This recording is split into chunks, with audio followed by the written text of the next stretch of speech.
Hello everyone नमस्ते। आज चाहिँ मैले रेस्टुरेन्ट स्टाइलको चाउमिन बनाउने रेसिपी लिएर आएको छु। कृपया हेरेर इन्जोय गरिदिनु होला र घरमा पनि बनाएर खान ट्राई गर्नु होला। कति मिठो हुन्छ नि गाइस। सुरुमा त मैले चाउमिन पकाउन चाहिने सम्पूर्ण सामग्रीहरू हाम्रै पसलबाट लिएर आएँ।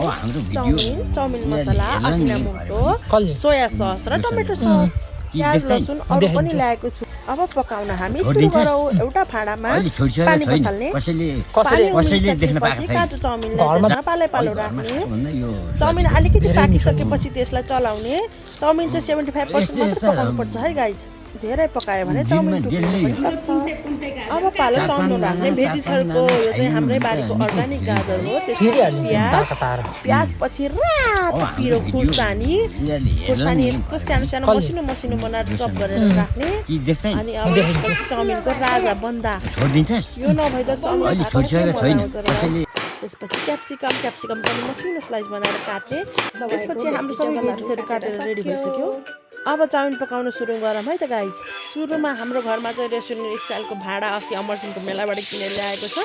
त्यसमा पकाउन लाग्यौँ हामीले चाहिँ। सुरुमा भाँडा बसाल्ने, त्यसपछि तेल राख्ने। तेल खरिसकेपछि प्याज, क्याप्सिकम, बन्दा, गाजर, खुर्सानी र घर एभाइलेबल भएको चाउमिनमा राख्न मिल्ने सबै भेजिसहरू राख्ने र परिपरि भुट्ने। भेजिसहरू रातो भइसकेपछि अब कालो चाउमिन एड गर्ने। अघि पकाएर राखेको चाउमिन एड गरिदिने र अघि राखेको भेजिसहरू र चाउमिनलाई मिक्स गर्दै सबै मजाले राम्रोसँग भुट्ने।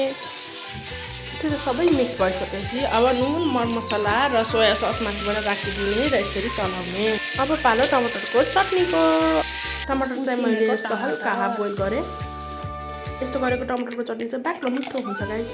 यसमा अरू सामान राखेको भिडियो राख्नै बिर्सेछु, त्यही भएर बनाइसकेको मात्र राखेँ। चटनी पनि एकदमै मिठो भएको छ। अब हाम्रो चाउमिन चाहिँ खानालाई रेडी भइसक्यो। मैले आफै ट्राई गरेँ है त गाइज। चाउमिन चाहिँ दामी भएछ, चटनी के कुरा गर्नु। Okay, hope you guys enjoy my video and thank you for watching. Bye by.